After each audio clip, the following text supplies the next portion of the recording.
সুলতান আলাউদ্দিন খিলজি দিল্লি সালতানাতের ইতিহাসে অন্যতম আলোচিত প্রভাবশালী শাসক ছিলেন। খিলজি বংশের দ্বিতীয় সুলতান হিসেবে তার শাসনামল ভারতের ইতিহাসে এক গুরুত্বপূর্ণ অধ্যায়। তিনি একাধারে একজন দক্ষ প্রশাসক, সমন্বয়ক, সংস্কারক এবং সামরিক কৌশলের জন্য পরিচিত ছিলেন। 1296 থেকে 1316 খ্রিস্টাব্দ পর্যন্ত তার শাসনামলে দিল্লি সালতানাত একটি শক্তিশালী সাম্রাজ্যে পরিণত হয় এবং তার সামরিক বিজয় ও সংস্কারমূলক কর্মকাণ্ড পরবর্তী সময়ে ভারতীয় উপমহাদেশের ইতিহাসে গভীর প্রভাব ফেলে। শৈশব ও প্রাথমিক জীবন। আলাউদ্দিন খিলজি জন্মলাভ করেন 1250 খ্রিস্টাব্দে আফগানিস্তানের খিলজি বা খালজি গোত্রে। তার আসল নাম ছিল আলী গুরসাব। তার বাবা ছিলেন দিল্লি সুলতান গিয়াসউদ্দিন বলবনের অধীনে একজন সেনাপতি। আলাউদ্দিনের পরিবারের সঙ্গে দিল্লি সালতানাতের গভীর সম্পর্ক ছিল। তার চাচা ও শ্বশুর সুলতান জালালউদ্দিন ফিরোজ খিলজি ছিলেন খিলজি রাজবংশের প্রথম সুলতান। তরুণ বয়স থেকেই আলাউদ্দিন তার চাচা জালালউদ্দিনের অধীনে সামরিক অভিযানে যোগ দেন এবং সেখান থেকেই তার সামরিক ও প্রশাসনিক দক্ষতা বিকাশ লাভ করে। তবে ইতিহাসে উল্লেখযোগ্য অংশ হয়ে ওঠার জন্য আলাউদ্দিনকে রাজনৈতিকভাবে শক্তিশালী হতে হয়েছিল এবং তিনি তার নিজের প্রজ্ঞা, কৌশল এবং পরিশ্রম দিয়ে অর্জন করেছিলেন। ক্ষমতায় আরোহণ। 1296 খ্রিস্টাব্দে আলাউদ্দিন তার চাচা সুলতান জালালউদ্দিনকে হত্যা করে দিল্লির সিংহাসনে বসেন। এই ঘটনা ছিল ভারতীয় ইতিহাসের অন্যতম বিতর্কিত রাজনৈতিক অধ্যায়। যদিও তার এই ক্ষমতা দখলের উপায়টি নৈতিকভাবে সমালোচিত হয়েছে, তবে তা সুলতান হিসেবে তার ক্ষমতা ও দক্ষতার প্রমাণ হিসেবে বিবেচিত হয়। আলাউদ্দিনের মূল লক্ষ্য ছিল দিল্লি সালতানাতকে একটি শক্তিশালী সাম্রাজ্যে পরিণত করা এবং বাইরের শত্রুদের থেকে তা রক্ষা করা। আলাউদ্দিনের শাসনের প্রথম দিকে তিনি দিল্লির ক্ষমতা আরও সংহত করার জন্য বিভিন্ন প্রতিদ্বন্দ্বী ও বিদ্রোহী নেতাদের দমন করেন। তিনি বুঝতে পেরেছিলেন যে সাম্রাজ্যকে শক্তিশালী করতে হলে বহি আক্রমণের হাত থেকে রক্ষা করার পাশাপাশি আভ্যন্তরীণ স্থিতিশীলতাও নিশ্চিত করতে হবে। তিনি দ্রুত তার শাসনামলের ভিত্তি তৈরি করেন এবং সামরিক ও প্রশাসনিক ক্ষেত্রগুলোতে বিভিন্ন সংস্কার শুরু করেন। সামরিক অভিযান ও বিজয়।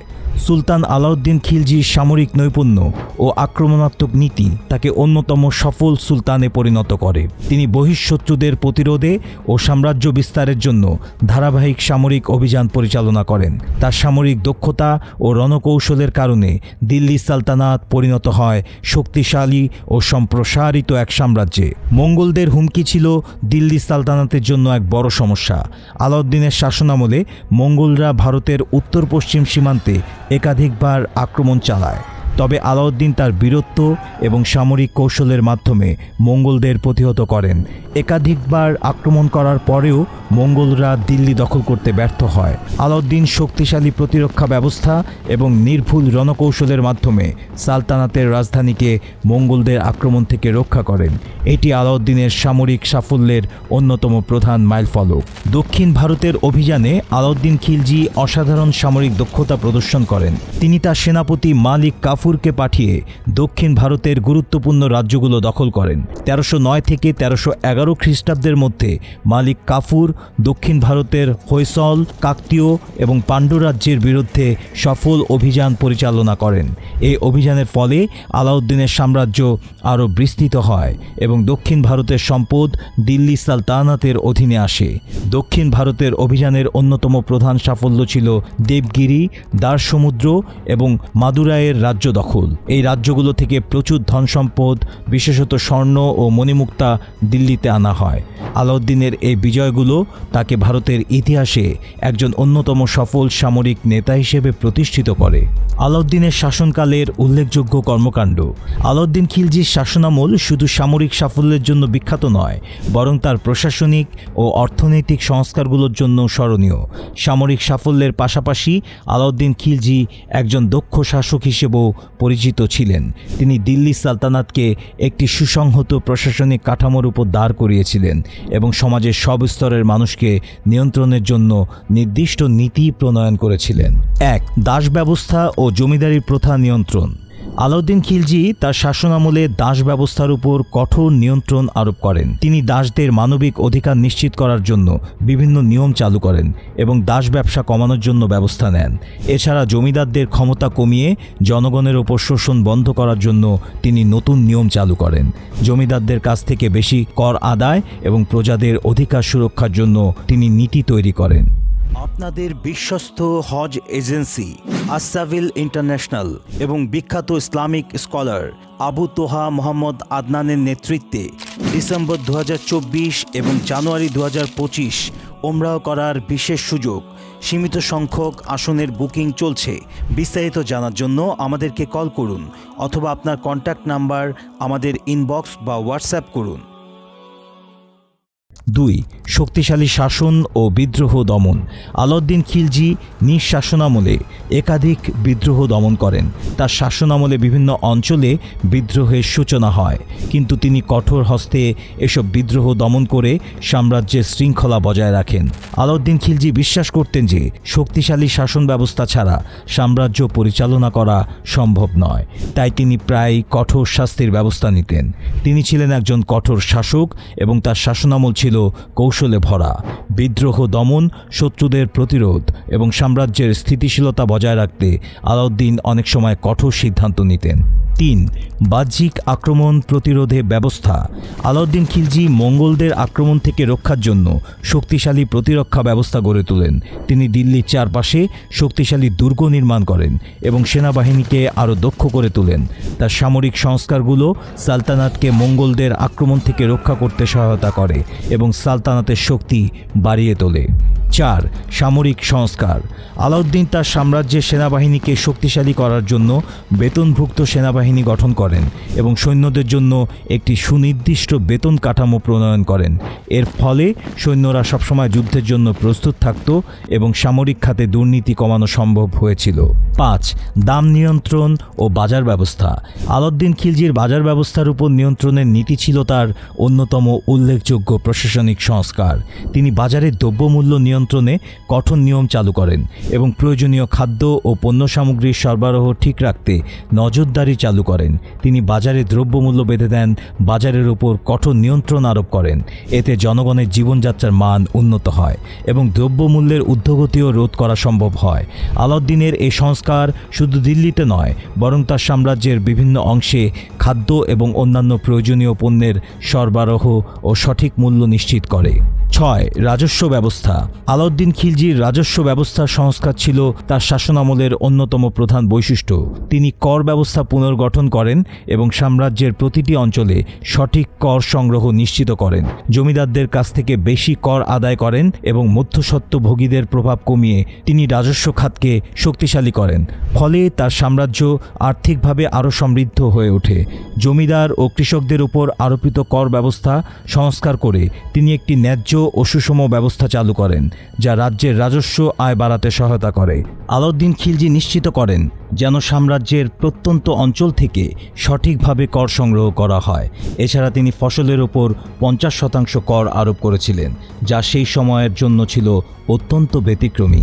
মুসলমানদের বীরত্ব এবং ঐতিহ্যের অজানা ইতিহাস জানতে ইসলামের ইতিহাস চ্যানেলটি সাবস্ক্রাইব করে আমাদের অনুপ্রাণিত করবেন। সেই সাথে কমেন্ট বক্সে আপনার মূল্যবান মতামত জানাবেন। 7. ব্যক্তিগত নিরাপত্তা ও গুপ্তচর ব্যবস্থা। আলাউদ্দিন খিলজি নিজেকে সবসময় বিপদের মধ্যে ভাবতেন এবং বিশ্বাস করতেন যে তার চারপাশে সবসময় ষড়যন্ত্র হচ্ছে। এই জন্য তিনি তার ব্যক্তিগত নিরাপত্তার উপর বিশেষ নজর দেন। তার গুপ্তচর বাহিনী সবসময় সম্ভাব্য বিদ্রোহ এবং ষড়যন্ত্রের খবর সুলতানকে জানাতো। এই ব্যবস্থা তাকে বিদ্রোহ দমন করতে এবং শত্রুদের থেকে আগাম সাবধান হতে সাহায্য করত।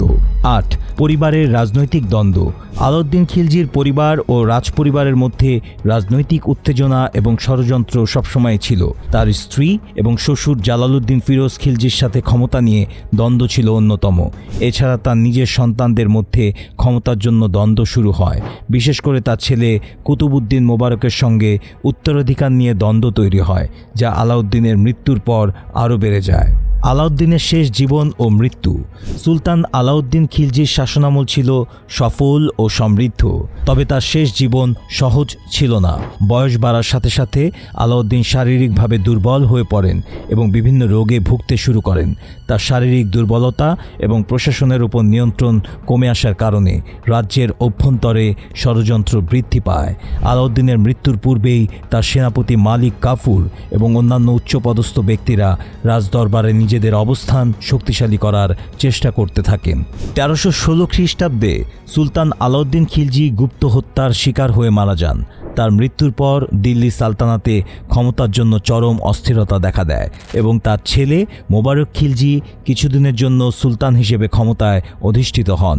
তবে মোবারক খিলজির শাসনামল খুব অল্প সময়ের জন্য স্থায়ী হয়েছিল এবং তার মাধ্যমেই খিলজি বংশের পতন ঘটে।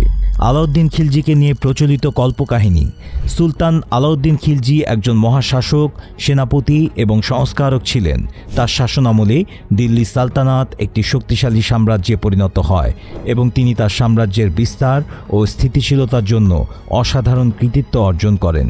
আলাউদ্দিনের শাসনামল দিল্লি সালতানাতের জন্য ছিল সমৃদ্ধির সময় এবং ভারতীয় উপমহাদেশের ইতিহাসে এক গুরুত্বপূর্ণ অধ্যায়। তার সামরিক ও প্রশাসনিক দক্ষতা, বাজার ও রাজস্ব ব্যবস্থার সংস্কার এবং বহিঃশত্রুদের বিরুদ্ধে প্রতিরোধ তাকে একজন যুগান্তকারী শাসক হিসেবে প্রতিষ্ঠিত করেছে। কিন্তু বর্তমানে ভারতের হিন্দুত্ববাদী মিডিয়া এবং ফিল্ম ইন্ডাস্ট্রিগুলো এই মহান শাসকের বিরুদ্ধে প্রোপাগান্ডা ছড়িয়ে যাচ্ছে, কাল্পনিক গল্প ফেদে চরিত্রে কালিমা লেপন করছে। চিতরের রাজা রানা রতন সিংহ এবং দিল্লীশ্বর আলাউদ্দিন খিলজি তথা সুলতানদের মধ্যে যুদ্ধ হয়েছিল 1303 সালে। এই যুদ্ধের প্রায় 200 বছর পর কবি জয়সির তার পদুমাবত কাব্যগ্রন্থ রচনা করেন এবং নানা ভাষায় এটি যুগে যুগে অনুদ্ধৃত হয়। কালক্রমে এটি জনপ্রিয় হয়ে লোককথায় রূপ নেয়।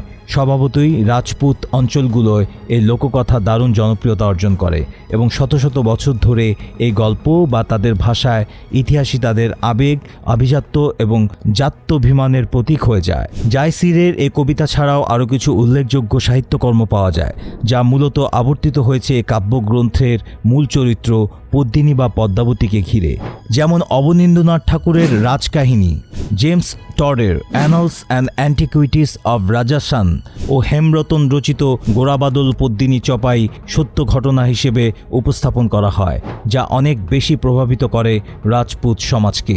এরপর আরও কিছু উর্দু সাহিত্য অনুবাদ হতে থাকে। ব্রিটিশ বিরোধী আন্দোলনের সময় রাজস্থান চিতোর অঞ্চলে এই রানী পদ্মিনীর লোককথা বহিরাগতদের বিরুদ্ধে ভারতীয় জাতীয়তাবাদের প্রতীক হিসেবে কাজ করে। এর ধারাবাহিকতায় একসময় পাঠ্যপুস্তকেও সংযুক্ত করা হয় এসব কিংবদন্তির গল্প, যা রাজপুত জাত্যভিমানকে আরও জোরদার করেছে। ইতিহাসবিদদের বয়ানে 1303 সালের 26 আগস্ট আলাউদ্দিন খিলজি ও মেবারের রাজা রতন সিংহ যুদ্ধে অবতীর্ণ হয়। যুদ্ধে বিজয়ী হয়ে মেবার লাভ করেন খিলজি। এ আক্রমণের পিছনে খিলজির ভারত জয়ের নেশা ছাড়া আর কোনো কারণ পাননি ইতিহাসবিদরা। এমনকি পদ্মিনী নামে কোনো চরিত্রের উল্লেখও পাননি তারা। আমির খসরু, যিনি চিতোর আক্রমণের সময় আলাউদ্দিন খিলজির সভাকবি ছিলেন, তার কোনো রচনাতেও পদ্মিনীর উল্লেখ নেই। ইতিহাসবিদ সুবিমল চন্দ্র দত্তের বিশ্লেষণ অনুযায়ী যুদ্ধের মূল কারণ কোনো নারী বা পদ্মিনী নয়, বরং দায়ী সুলতান আলাউদ্দিন খিলজির সমগ্র ভারত জয়ের নেশা। খিলজির এক অনুচর তাকে জানিয়েছিলেন তিনি যদি উত্তর ভারত দখল করতে চান তাহলে তাকে অবশ্যই মেবার, গুজরাট, রণথম্বর এবং মালব জয় করতে হবে। মেবারের রাজা রতন সিংয়ের উপর সুলতান বেশি ক্ষিপ্ত ছিলেন, কারণ তিনি কর দিচ্ছিলেন না ঠিকমতো। সুলতানের বিরুদ্ধে অন্যান্য যুদ্ধে সৈন্য সরবরাহ করে যাচ্ছিলেন। মূলত এই কারণেই তিনি মেবার আক্রমণ করেন। যুদ্ধে পরাজিত করে রাজপুতদের অপমান করার জন্য আলাউদ্দিন খিলজি রানী পদ্মাবতীকে দাবি করেছিলেন বলে তিনি মনে করেন। তবে সে রানী বাস্তবের নাকি কবিতার, সে বিষয়ে কোনো উল্লেখ নেই কোথাও। ইসলামের ইতিহাস পার্মানেন্ট মেম্বারশিপ বাছাই পর্বে আমাদের আজকের প্রশ্ন: আলাউদ্দিন খিলজি যাকে হত্যা করে সুলতান হয়েছিলেন তার নাম কি? ক. শিহাবুদ্দিন খিলজি, খ. উমর খান খিলজি, গ.